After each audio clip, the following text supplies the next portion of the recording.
രാം നാരായണ റാം. പ്രകൃതിയൊപ്പം ഞങ്ങൾ തമ്മിൽ യാതൊരു വ്യത്യാസവുമില്ല. പ്രകൃതി ഉണ്ട് എങ്കിൽ നമ്മളുണ്ട്. ആകാശത്തിലും പ്രകൃതിയിലും എല്ലാമായിരുന്നെയും നമ്മുടെ ദേഹത്തിനകത്ത് ഉൾക്കൊള്ളുന്നു. പ്രകൃതിയെ നമുക്ക് ഒഴിവാക്കിയാൽ യാതൊരു മതം, ജാതി അല്ലെങ്കിൽ ആശയധാരയുമുള്ള കാര്യങ്ങൾ നിലനിൽക്കാനില്ല. ഇന്ന് ഈ ഭൂമിയിലുള്ളത് എല്ലാ പ്രകൃതിയുടെ തന്നെ ദാനമാണ്. നമ്മൾ എപ്പോഴും പ്രകൃതിയുടെ ആരാധന ചെയ്ത് അവരെ ഓർക്കണം. ആകാശത്തിന് നന്ദി പറയണം. അതിന്റെ വഴി നമ്മെ ഈ ജീവിതവും എല്ലാ ഭൗതിക സുഖസൗകര്യങ്ങളും നൽകിയത്. നമ്മുടെ ജീവിതം പ്രകൃതിയുടെ അനുസരണം ജീവിക്കണം. കാരണം പ്രകൃതി നമ്മളെ തുല്യതയുള്ളവരെ ആക്കുന്നു. നമ്മുടെ ജീവിതത്തിൽ എവിടെയെങ്കിലും ഒരു കുറവ് വരുമ്പോൾ പ്രകൃതി അത് ശരിയാക്കുന്നു. അതിനാൽ നമ്മുടെ പ്രകൃതിയോട് എല്ലാം ബന്ധിപ്പിക്കണം. ഇന്ന് മനുഷ്യന്റെ അടുത്തുള്ള എല്ലാമായിരുന്നെയും ആകാശത്തെയും പ്രകൃതിയുടെയും ദാനമാണ്. ആകാശം, ഭൂമി, ജലം, വായു, ഉത്തേജന തുടങ്ങിയ ഈ 5 ഭൂതങ്ങളിൽ നിന്നാണ് എല്ലാം ഉണ്ടാകുന്നത്. ഈ എവിടെയില്ലെങ്കിൽ മനുഷ്യൻ ശ്വാസം എടുക്കലും ജീവിക്കുന്നതും സാധ്യമായിരിക്കില്ല. ആകാശത്ത് സർവ്വഗ്രഹങ്ങളും നക്ഷത്രങ്ങളും തമ്മിൽ തുല്യത സൃഷ്ടിച്ച് സഞ്ചരിക്കുന്നു. ഒരു തവണയും പരസ്പരം എവിടെ തകരാറുകളോ സംഘർഷങ്ങളോ സംഭവിച്ചില്ല. കാരണം ഇവയെല്ലാം ഒരു നിബന്ധന പ്രകാരം നടക്കുന്നു. ആകാശത്തിൽ ഒരുത്തനൊപ്പം മറ്റൊരുത്തിനോട് വേറിട്ടു പെരുമാറുന്നില്ല. ദ്വേഷത്തിന്റെ വികാരവുമില്ല.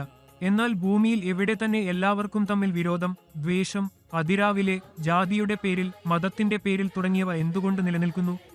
നാം ആകാശത്തിൽ നിന്നോ പ്രകൃതിയിൽ നിന്നോ ഇത് എങ്ങനെ നിബന്ധനകൾ പ്രകാരം ജീവിക്കാം, സുഖത്തോടെ ജീവിക്കാം എന്നു പഠിക്കുന്നില്ലെങ്കിൽ എന്തുകൊണ്ട്? ജീവിതം ഒരു ക്രമത്തിലാക്കി നടക്കണം. ഇത് നമുക്ക് പഠിക്കാൻ തക്കമാണ്. രാം നാരായണ റാം എന്ന ശബ്ദം വൃക്ഷങ്ങൾ, സസ്യങ്ങൾ, ജീവജാലങ്ങൾ എല്ലാം ഉള്ളതാണു. രാം നാരായണ റാം എന്ന ശബ്ദം നമ്മുടെ ആന്തരിക വിവേകവും ചൈതന്യവുമാണ്.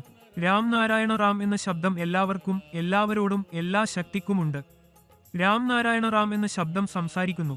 നമ്മൾ അത് വിളിക്കുമ്പോൾ അത് നമ്മളെ മറുപടി നൽകുന്നു. രാം നാരായണ റാം എന്ന ശബ്ദം നമ്മുടെ വിളി കേട്ടുകൊണ്ട് മനസ്സിലാക്കുകയും നമ്മുടെ അടുത്തെത്തുകയും ചെയ്യുന്നു.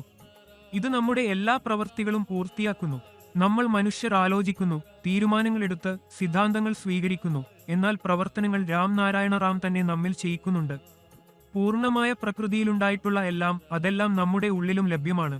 പ്രകൃതി മഹാകാശത്തിന്റെ വഴിയാണെങ്കിൽ പ്രകൃതിയിൽ നിന്നാണ് നമ്മളെല്ലാം ജനിച്ചത്. പ്രകൃതിയിലുള്ള എല്ലാ ഗുണങ്ങളും വസ്തുക്കളും ഓരോ മനുഷ്യന്റെയും ഉള്ളിലുണ്ട്. അതിനാൽ നമുക്ക് എല്ലാവർക്കും മഹാകാശത്തിന്റെ ഭാഗമായിരിക്കുകയാണ്. നമ്മൾ വ്യത്യസ്തമായി വിശ്വസിക്കുന്ന അല്ലാഹ്, ദൈവം, ഭഗവാൻ എന്നിവ എല്ലാം ഒരേയൊരുതാണ്. അത് മുഴുവനായും മഹാകാശമാണ്.